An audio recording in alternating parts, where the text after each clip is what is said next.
അവളുടെ അകൽച്ച അത് അവൻ സഹിക്കുന്നതിനും അപ്പുറമായിരുന്നു. ഒന്നും ആരോടും പറയാതെ തന്നെ അത് എവിടെ വരെ പോകുമെന്ന് നോക്കാൻ അവൻ നിന്നു. പതിവ് പോലെ തന്നെ അവൻ ഓഫീസിൽ നിന്നും വീട്ടിലേക്ക് വന്നു ഉച്ചഭക്ഷണം കഴിക്കാനായി. അപ്പോൾ അവിടെ അവൾ ഇല്ലായിരുന്നു. അവൻ നേരെ വന്നതും അമ്മയോട് ചോദിച്ചു, "അമ്മേ, അവൾ എവിടെ പോയി?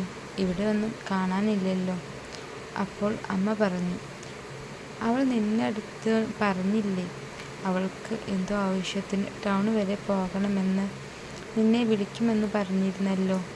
അത് കേട്ടപ്പോൾ അവളൊന്നും മിണ്ടാതെ നിന്നു. "ഇല്ല അമ്മേ, എന്നെ വിളിച്ചിട്ടില്ല.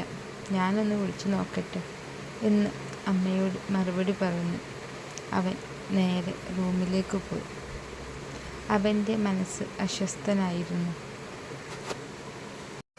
പക്ഷേ അത് അമ്മയുടെ അടുത്ത് പറയാൻ അവൻക്ക് തോന്നിയില്ല. അവൻ കുറേ വട്ടം അവളെ വിളിച്ചു. പക്ഷേ അവൾ കോൾ അറ്റൻഡ് ചെയ്യുന്നേയില്ല. അതവന് വളരെ വിഷമമായി.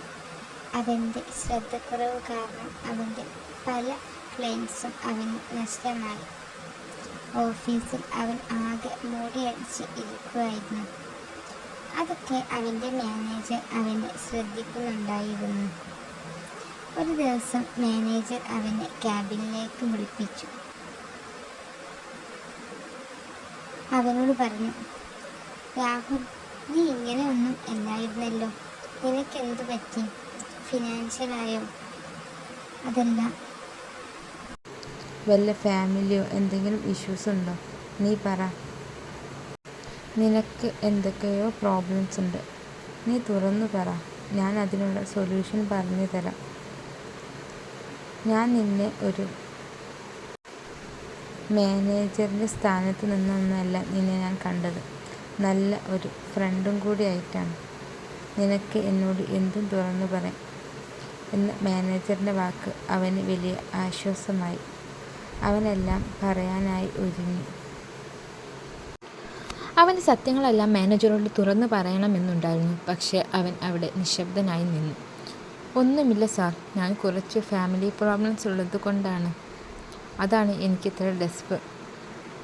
ഇനി ഞാൻ ശ്രദ്ധിച്ചോളാം. സാർ ഇതൊരു ഇഷ്യൂ ആക്കരുത്" എന്ന് അവൻ മുതലാളിയോട് പറഞ്ഞു. അപ്പോൾ മുതലാളി പറഞ്ഞു, "എനിക്ക് നിന്നെ എത്ര കാലമായി അറിയാം.